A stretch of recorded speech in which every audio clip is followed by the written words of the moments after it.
This is problem 15.19. It's on page 998.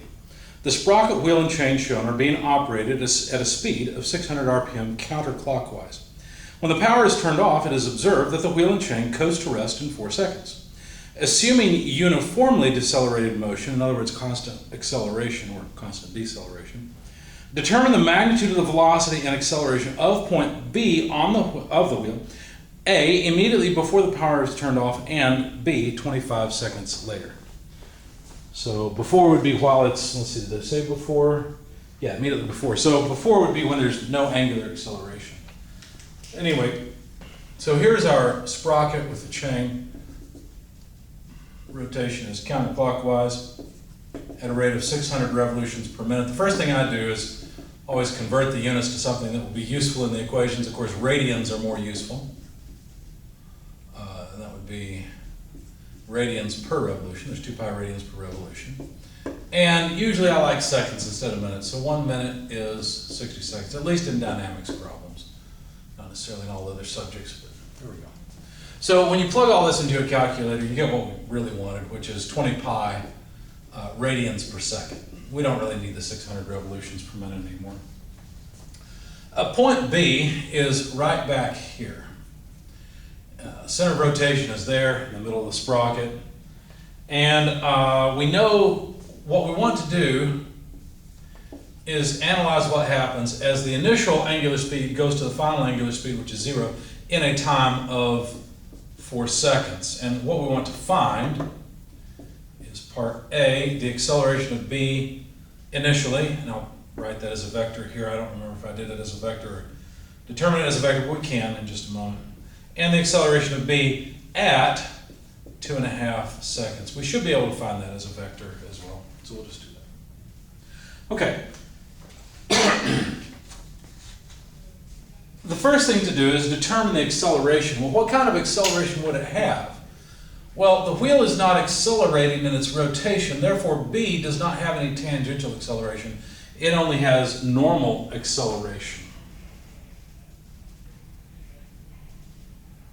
And so, well, let's see, wait a second. You know, I think my answer for part A is wrong, because if this is the initial acceleration before the power is turned off, then it would only have normal acceleration. So let's calculate the normal acceleration, which of course the normal acceleration would simply be in this direction, but let's prove that. We know that the velocity is up this way.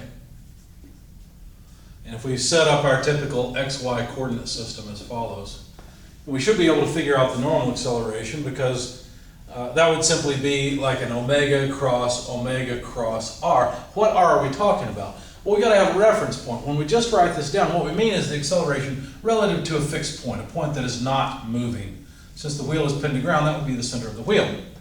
You could give that a name if you want, but when we say r, we just mean the distance from here to here. Now, let's be careful, because it's obvious it must be the radius of the sprocket. What's not obvious, since of course that's the radius that B is moving around, what's not obvious is that vector pointing this way or this way? Well, really what we're writing here would be more like a relative acceleration equation, where we're referencing some known point, but we didn't write that down. Why? Because the acceleration is 0, and it's this point. So the vector we need is from this point, which is the reference to B. So the vector, as I always recommend drawing, is pointed to the right. It's in the I direction. Why is that important? Well, it's from, let's call it CB. So from the center of the sprocket to B. That's important because you can always write down this acceleration in the opposite direction to CB. You see, in opposite direction to the vector. You just take omega squared, that's what it comes out as every time, put a negative sign in front of it, and just put the directionality of RCB. Well, that's just I. So the normal acceleration is in the opposite direction, see, towards the center of the circle, towards the center of rotation. It's a very simple idea. Okay? So calculating the normal acceleration is pretty straightforward. Just plug in the angular speed. 20 pi squared RCB is just the radius, and I forgot to write that down. Radius is 4 inches. Let's put it here, I guess. So, times 4 inches. Of course, I'm being sloppy with my units. Omega has units of radians per second, that is squared times then inches from the 4. And so we end up with inches per second squared because we're allowed to just throw away the radians since they are dimensionless. So we have inches per second squared from our acceleration. That comes out to negative 1600 pi squared inches per second squared in the I direction. And that would be, let's see, if this is before power is turned off, then there's no acceleration at this point. Now, if it was immediately afterward, then we'd have to consider the acceleration, but it's before, so there we go. I had a j component of acceleration because the first thing I did is I jumped into the kinematics and thought, well, if we're going from this speed to this speed, what's the acceleration? And then I made the mistake of using that speed, the angular acceleration, to come up with a tangential acceleration, which makes no sense, right? Because the power's not off yet. So that should be all of the acceleration for part A, at least. For part B, when we've turned it off, and what's the acceleration at 2.5 seconds? Now they say at point B, I understand point B is going to ride around. We're not worried about that. We're just talking about this particular point as the sprocket rotates. So a new point on the sprocket as points come about, if that makes sense. Okay. So the first thing I want to do is use a constant acceleration equation to relate the final angular speed to the initial angular speed, acceleration, and time. And then I can rearrange this to solve for the acceleration. Now notice this acceleration is a constant, right? They told us to assume uniform deceleration. So it's the initial or final speed minus initial speed divided by the amount of time that it takes for it to do that. That is negative, because WF is 0, negative 20 pi radians per second over 4 seconds. So in other words, the seconds go together and we'll have negative 5 pi radians per second squared. So there's the angular acceleration. And in what direction is this? Notice it's got a negative sign. What do I mean by that? Well, opposite to the positive direction of motion, right? This is the positive direction. That's omega naught, or the initial angular speed. So if this acceleration comes out negative, it means it's accelerating this direction. In other words, it's going faster and faster in a clockwise sense. That makes sense. It's slowing down, right? Not really a big surprise there. So now let's get the tangential acceleration, because notice if the angular acceleration is constant, then that means the tangential component of acceleration at point B is also constant. So that would just be an alpha cross RCB. Here's that vector again, R from C to B. We're talking about the acceleration of B really with respect to the acceleration of a fixed point, a non-moving point, still C.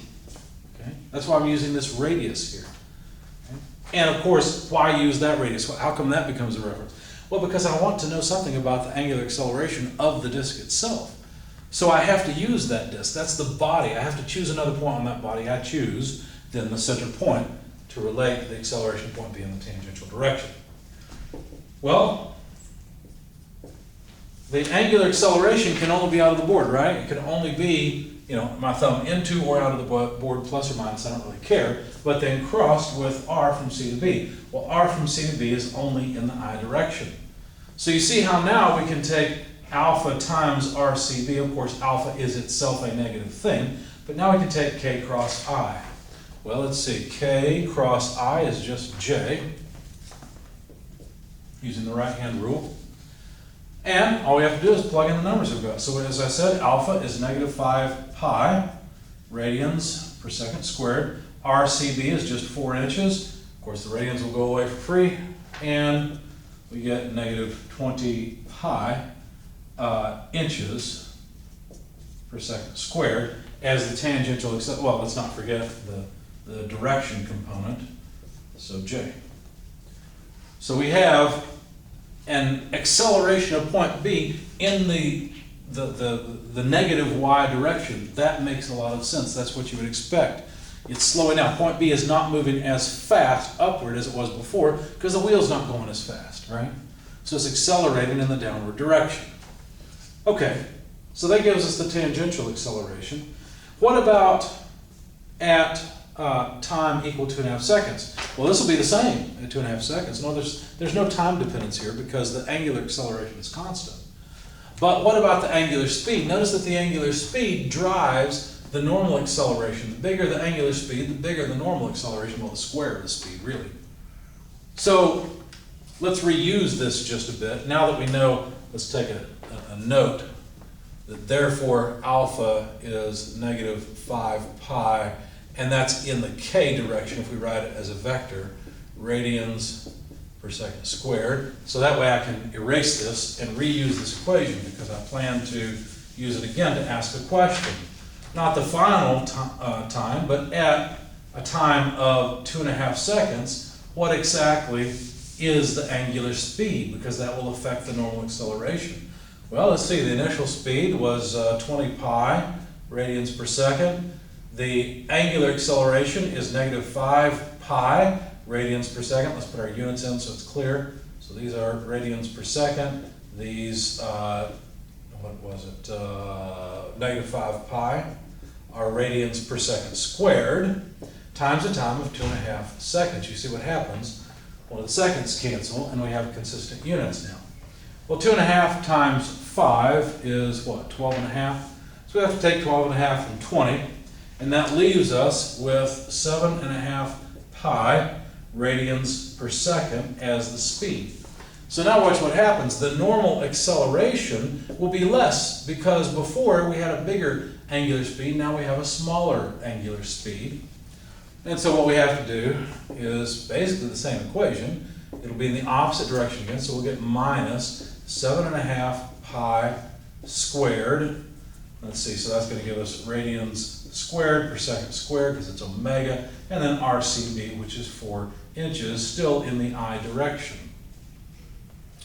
So if you take 7.5 pi squared times 4, of course the radians go away for free, we'll have inches per second squared as our units, and that normal acceleration comes out to negative 225 pi squared in the I direction. So the point B is still accelerating towards the center. That makes sense. It's got to go around a corner.